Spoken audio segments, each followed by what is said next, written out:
My name's Jake. I'm 25. I'm just a normal dude from the Midwest, nothing fancy, nothing special. I had a girlfriend I loved, thought we were solid, and then everything crashed in a way I never saw coming. Her name's Lena. She was my whole world for 2 years. We did everything together: cheap takeout dinners, late-night drives, dumb arguments over what movie to watch. I really believed she was it for me. 2 months ago we went to a club. Not the kind of place we usually went. Loud lights, thicker air, people trading glances like currency. She wanted to dance.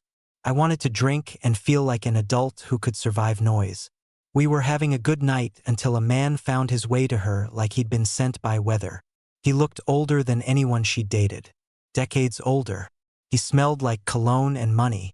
He smiled like someone who buys apology letters in bulk. He came up to her, said something that made her laugh in a way I hadn't heard since we first met. I watched because that's what you do when you're trying to learn whether a laugh means anything. He was polite and offensive all at once. He offered to buy her a drink. She refused on my behalf in front of me. That should have been the end. She shoved my hand in a half hug and said, "It's fine." And we danced around the edges of the night, pretending the interruption was nothing. We left the club together. I thought that was that. A man flirts, a girl shuts him down, two people go home. Life has rules if you let it. But later that night, I found it impossible to sleep. I kept thinking of the way he looked at her. A look that said he could open worlds for her and she'd be obligated to enter. I remember staring at the ceiling and repeating that nothing would happen. I wish that certainty had been true. 2 days later, Lena told me she needed space. She said she was tired of being small. That was the phrase she used. Tired of being small. She wanted new things, new houses, new stories. She wanted to be treated like someone worth more than my paycheck and my weekend plans. She was vague and eloquent in the way people become when they already have an escape route planned. I asked if someone else was involved. She said no, that she needed to find herself. I believed her because I wanted to believe her. A week passed. Then two. The text slowed. The calls turned into a single message every few days. One night she called at 3 in the morning to tell me she was sorry. Her voice was unusually measured. She said she'd met someone who could give her more. She said it without malice and with a calm that felt like a verdict. I begged. I tried logic and confession and a clumsy promise to change. She thanked me for everything and said she needed to make a practical decision. She hung up. I spent the next month living in a fog. I canceled plans. I deleted old photos. I replayed every conversation like a cheap movie on loop. Friends tried to help. They brought pizza and bad advice. I was grateful for both. I wanted to be angry at her immediately, but for a while, grief beat anger by a mile. I was the guy who loved her and she'd left. The world had not ended. It had simply rearranged itself to a more painful geometry. Then the rumors started. Not gossip exactly. More like small shocks delivered by people who meant well. Someone I knew from work mentioned a party where they'd seen Lena with an older man. A friend of a friend said she'd been spotted at a private event with a man I'd never seen before. I told myself not to care. I told myself that people lie out of boredom. I told myself one more time that the only reality that mattered was whatever she'd said. Then one afternoon I saw pictures. Not paparazzi, not staged. A photo on someone's story. Lena had her arm tucked in the crook of a man whose shoulders filled the frame. He wore an expensive watch and a smile that suggested travel and hush money for aches. The caption was ambiguous. That's the thing with money and privacy. They let you keep things ambiguous until you're already inside the surprise. I confronted her. She admitted it. Not with the drama I'd rehearsed. She told me he was Leonard. Leonard was 68 and American and had more zeros in his bank account than I ever wanted to count. He owned houses that had names. He liked young women and expensive wine. She said he'd offered her stability, safety, a chance to see the world. He'd promised to set her up. He'd whispered about leaving things behind in a will. It all sounded like a fairy tale told by someone who'd learned that bedtime stories have price tags. She didn't say she loved him. She said he was generous and that generosity could be a substitute for love when you were tired and 25 and had a whole life to build. She said she didn't want to hurt me. She said a lot of things that sounded like rehearsed apologies between mouthfuls of caviar. I couldn't argue with the logic. Money provides options. I was a boy with a single income and a fractured pride. She chose the option. I was broken. It's ridiculous how quickly your voice can feel foreign. For weeks I refused to go to places where we'd been. I removed reminders as if they were literal magnets for memory. I wanted to burn everything that connected me to her. I imagined scenarios in which karma was a slow-moving machine that would one day crush them both. Vengeance became a private prayer. Months went by. I tried living. I got a job that made me grind daily and sleep that was heavy but not healing. I scrolled through social media like someone engaged in a slow autopsy. Every post from her was polished. Smiles in expensive restaurants. A ring flashed once in a photo small enough to be ambiguous. I told myself not to stalk. I told myself to let her be. The truth was I wanted to see what kind of life she'd chosen. Then he died. It was sudden and it was quiet. I read the obituary the way one reads a weather report. Leonard, 80-ish in some versions, passed away peacefully. The internet filled with the peculiar politeness reserved for rich men. Condolences. Stock photos of sunsets. In the comments someone slipped a detail. There was a will. That was the softest thrum in the world to me for a moment. A will is a contract written in the language of legacy. If she left me, if she left the city, but he left her everything, then maybe the wound would heal with money. The smaller, baser part of me wanted her to be rewarded. The larger part wanted her to fail in what she'd done. A week after the funeral, there was a notice. Probate filings. An executor making the rounds. I watched because if you're invested in someone's ruin, you start watching small administrative processes like they are television. The filings were public documents. I read them because your human urge is to know whether pain was extemporaneous or part of a plan. The will named family, charities, a few assistants. My stomach dropped when I looked for her name and found nothing. Nothing is an exact word. It is absolute. He left money to his long-term nurse. He left funds to a museum. He left a chunk to a foundation that would bear his initials.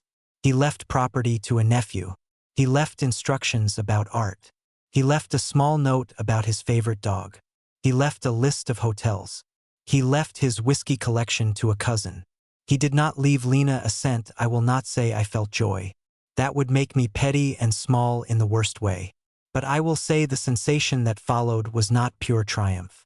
It was a complicated warmth that mixed vindication, sorrow, and a cleaned slate.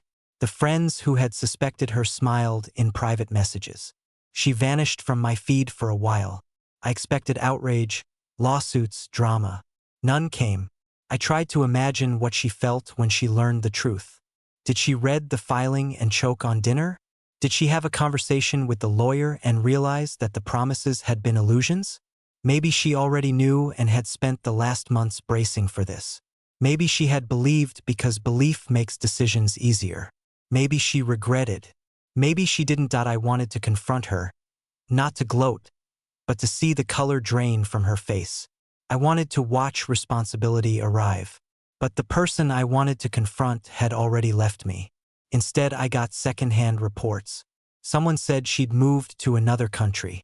Someone else said she was hanging on to the memory of his generosity as long as she could. The rest was gossip. The important part was this. She had chosen access and then learned that access had been a mirage. So here we are. There is a moral if you want one. Mine is not pretty. People change when incentives change. Promises that sound like love can be currency in a market you did not know you were competing in. Leonard's absence did not make the wound billow into something larger. It simply revealed a ledger. She had calculated a future and found the calculator was broken. Writing this on Reddit feels like the last honest thing I can do. People will call me naive. They'll say I should have seen the signs. They'll say there are always signs. Maybe that is true.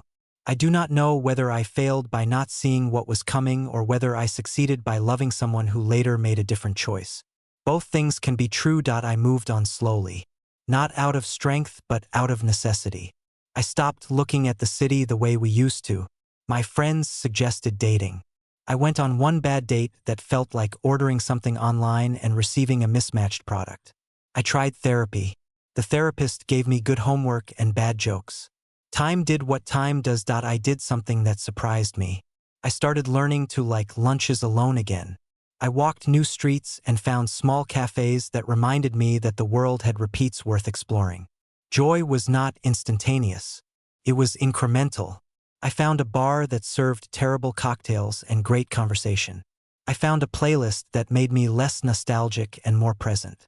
Those are small victories. They are not cinematic. They are the real ones. Sometimes I think about her, not with venom, not with longing, with a neutral curiosity that sometimes turns cold. I wonder if she ever wondered about me. I wonder if she ever considered that the man she left was a person and not a placeholder. I wonder if she lost more than she had imagined when she left. We lose different things in different magnitudes. I am not proud of all my feelings in this story. I admit to petty fantasies, to vindictive hopes, to awkward attempts at dignity. But I am proud of what I did afterward. I picked up the pieces in measured ways. I did not try to ruin her. I did not stalk her. I let the world be messy and I cleaned around the edges where I could. Some people will read this and want to know specifics. They'll want the juicy details about the wills clauses, the exact time she left, the name of the hotel. I won't give them everything. Not because I'm protecting her. Because revenge told in full is a cheap entertainment. The real thing happened in courtrooms of the soul. Leonard's money was his to spend. Her choices were hers to make. The universe, in its own slow and imperfect way, corrected a ledger. Not perfectly, not fairly, but in a way that forced us all to reckon. If there is anything to take from this tale that serves more than gossip, it is this. Don't trade your life for someone else's promise. If love is real, it survives scarcity and abundance. If it disappears because someone offers silk instead of hands, that is a preference. If it disappears because someone thought silk was the only currency worth keeping, that is a calculation. Either way, you deserve someone who chooses you when the account balance is uncertain. Hook. People choose currency over people all the time. The real betrayal is when you let them. I am better now. Not perfect. Not invulnerable. I still flinch at certain songs. I still walk past that club and feel a small prickle behind my eyes. But the prickle no longer ruins my day. It's a memory, and memories have edges you can learn to trace without falling through. She may have lost the inheritance. She may have gained experiences I cannot imagine. I don't know whether she is happy. I do not want to know. I want to keep my dignity and my peace. Some stories you keep to yourself. Some you publish. This one I publish because people should know that promises tied to money are fragile. People should know that revenge can be a document signed in a quiet office, and it can also be the slow rebirth of a person who decides to live small and honest rather than large and bought. If you're in love with someone who treats you like a fallback, run. If you're tempted to trade yourself for comfort, consider the cost. If you're the one offering the kind of help that buys loyalty, ask yourself whether you want love that is transactional. The answers will cost you either now or in the future. My name is Daniel, and until the day everything fell apart, I thought I had the kind of life you read about in feel-good posts. Stable marriage, a modest house in Ohio, a steady job in tech, and a partner who seemed, on the surface, to be my teammate in all of it. We met in college, moved in together, bought our first house, and for almost a decade, I held a quiet pride in the life we built. I never imagined I would wake up to discover that much of that life was built on a story she was telling someone else. The first things that fell off were the small, ordinary things that alone meant nothing, but together formed patterns. She started staying late at the office. At first, it was the kind of late nights that come with a hard quarter, presentations, deadlines, impromptu travel. I told myself it was the job. Her boss was demanding. She wanted a promotion. She wanted to prove herself. I believed that because trusting her felt like the sane, easy thing to do. But the late nights were always on the same days. Tuesdays and Thursdays, like clockwork. Patterns began to make the details stand out. A perfume scent in the house that I couldn't place. A new blouse hanging in the closet with tags still on. The car returning with more miles than a commute could explain that a single empty can on the passenger seat of her car shouldn't have meant much. It shouldn't have been anything. But I remembered that she had always disliked energy drinks, had once joked about how bitter they were. That memory with the Kim became the kind of nagging curiosity I couldn't stop checking. My curiosity didn't feel noble. It felt like a slow burn, an itch at the base of my neck that wouldn't go away. I started to notice other things. Her phone, which used to rest on the kitchen counter while we ate and which she would pick up when it rang, was suddenly something she kept face down and close. She began carrying it everywhere like it was a fragile object. She stopped leaving it in the other room, and if it buzzed, she would check it instantly and then slip away for a moment. She also deleted messages, little blank spaces in conversations that suggested she had scrubbed history clean. The timestamps on the gaps matched those same Tuesday and Thursday nights. Denial bent around me like a second skin. I clung to it because admitting suspicion would mean facing a truth I wasn't ready for. I went to a friend and admitted that I was worried. His reaction was blunt. It didn't comfort me. It made something else click into place. What started as worrying curiosity escalated into an investigative numbness. I began to pay attention in ways that felt like trying to map constellations from within a moving car. I tracked gas receipts, checked credit card statements, and watched the routes logged on the car without explaining why. The routes were the thing that finally settled the buzzing doubt into a cold, precise knowledge. The car wasn't taking her to the office on those nights. The GPS showed hotel addresses, unfamiliar residential streets, and restaurants in parts of town we'd never been together. Once I had that data, the instinct to confront evaporated. I could have walked in and demanded the truth and destroyed the entire house in one moment of rage. But the idea of an immediate, messy confrontation no longer appealed to me. Confrontation felt like giving her the stage to lie. I wanted proof that would not be dismissed, proof that would make denial impossible even to her. So I began collecting evidence the way someone builds a case, without drama, with quiet method. I checked emails, looked for new accounts, and found a secondary email address she had created that tied to a social profile. That profile had conversations, carefully deleted and partially hidden, and it painted a picture that was impossible to ignore. The messages were not just physical. They were intimate in a way that suggested emotional investment. She described feelings to him that she had not shared with me in years. The discovery felt like standing in the middle of a collapsed building. I moved through the wreckage with a strange detachment, reading words that had been kept from me. I read confessions intended for another person, promises and plans, little jokes, and pet names I had never heard. Somewhere in the months, they had slipped into a second life where I did not exist. The words were not only a betrayal of vows. They were the realization that the person I had trusted had built a private world with someone else. The evidence became heavier when a casual comment from a coworker landed in my lap. A man I knew who worked in the same building asked if she was still attending late company events. He didn't mean to hurt me. He was asking with the idle curiosity coworkers have. But the tone and the details he mentioned, seeing her at a restaurant with someone, noticing a new closeness, matched my data. There was a concrete, human witness to what I'd already begun to assemble. My mind moved past shock into a strange, calm fury. The rational part of me planned next steps, while another part burned with humiliation that I did not want simple revenge for the sake of hot satisfaction. I wanted something that would feel proportional to the emotional theft, the emotional intimacy she had shared with someone else. I want a reckoning that would cost more than just a shouted fight on a Tuesday night. But I also didn't want to become someone I would later regret. That meant planning with a level head and keeping within lines I couldn't cross. I started by securing myself.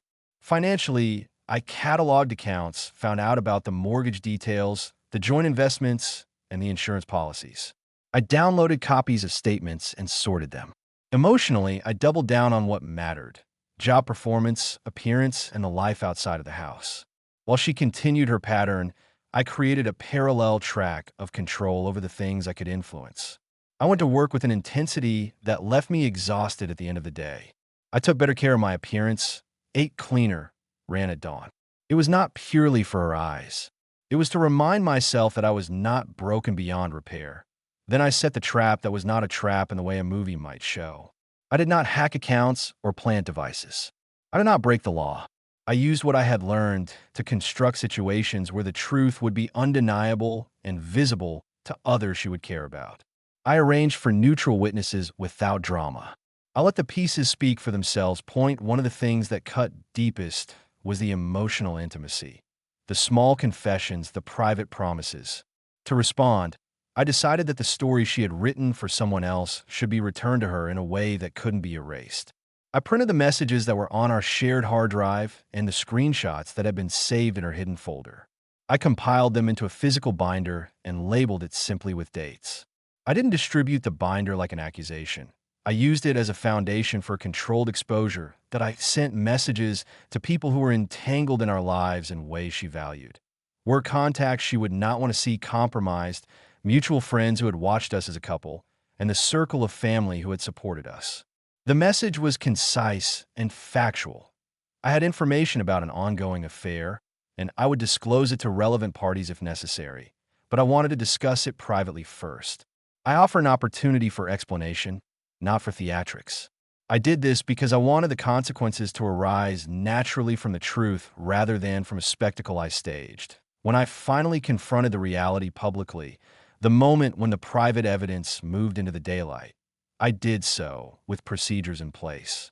I met with a trusted lawyer to understand separation of assets and the legal mechanics that would protect me if I walked away. I changed passwords on accounts that directly affected shared assets. I consulted a financial advisor and moved funds from joint accounts to accounts I had exclusive access to when necessary and lawful. When the time came to have conversations with close family and mutual friends, I presented what I had in a clear, unemotional manner. I did not scream accusations. I presented facts and allowed the shock of the facts to do the work. Her immediate response was a mix of shame and deflection. She tried explanations that ranged from stress at work to emotional confusion. Those words could not undo the pattern I had documented. In front of family members and a few mutual friends she had counted on, she could no longer craft alternate realities.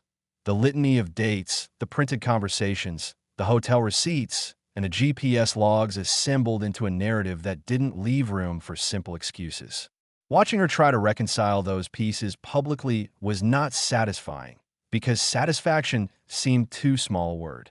What I felt was the rightness of truth being recognized and acknowledged. It was an exhale after a long-held breath. The revenge I chose was not violent.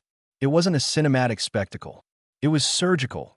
I removed the comfort of secrecy and replaced it with transparency.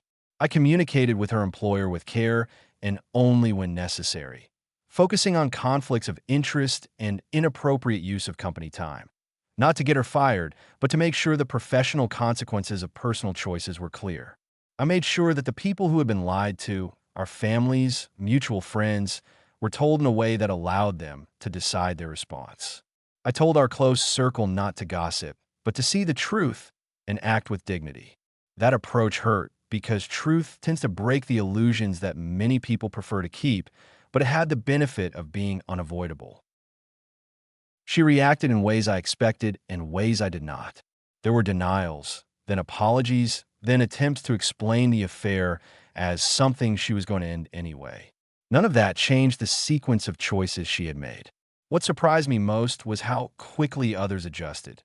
Friends who had been neutral found new, clear stances. Family members who had once supported both of us took positions based on the evidence. The social cost of secrecy became the engine of consequence, and I let it run its course. The legal separation that followed was meticulous. We negotiated division of assets with the help of lawyers who respected the facts. There were messy moments, shared memories in the house, photos, places that once carried laughter. I kept my focus on the future rather than the past. Part of the revenge was reclaiming my life with dignity. I told myself repeatedly that reclaiming was not the same as punishing. I wanted to build something that could outlast the bitterness that I moved out for a short while and stayed with a friend. The nights felt hollow at first, filled with the echoes of a life that had been. But in that hollow, I found a space to rebuild. Routines, hobbies I had neglected, conversations with people who saw me for what I was and offered steady support. I rediscovered that my value didn't hinge on someone else's devotion. I took therapy because looking at what happened meant looking at my own blind spots. I asked hard questions about why I had missed the signs for so long and how I would prevent being complicit in self-deception again. Years later, the revenge I had enacted felt less like a moment and more like a corrective arc. She remarried eventually, as people sometimes do. I moved to a different town, took a different job, and opened myself to new possibilities. I did not want to spend my life defined by what she had done. The revenge I had wanted, the one that would satiate the initial shock, didn't remain a central part of my identity. What lasted was the clarity I forced upon a situation and the life I built afterwards. And if there is one thing I would emphasize for anyone who finds themselves in a similar position, it is this. Evidence matters, composure matters, and reclaiming your life is the strongest answer to betrayal. I did not seek to humiliate her for the joy of it. I sought to make the truth real and to protect myself. I wanted consequences that matched the deception, but I also wanted to remain the kind of person I could respect in my own mirror. That balance is perhaps the hardest part in the months that followed. I learned to take small joys again. I learned how quiet breakfasts could be pleasant rather than hollow, how weekends with friends could be grounding rather than reminders of loss. I learned the value of honest communication and of not allowing the fear of discomfort to cloud judgment. I learned that a life rebuilt on truth, however painful that truth was to find, can feel steadier than a life that looked perfect from the outside but was rotten at the center. This is my story about how I discovered the other life my wife had built, how I chose a measured path of exposure and consequence, and how I shaped a revenge that protected me and reclaimed my future. I don't share it for pity or to parade humiliation. I share it because I want anyone listening who feels the sting of betrayal to know that there is a way through. Gather the facts, seek counsel, keep dignity at the core, and then, when the time comes, step into the future you deserve. The anger will dim. The wound will scar. The life you rebuild can be better because you faced the truth and chose to move forward with clarity and intention.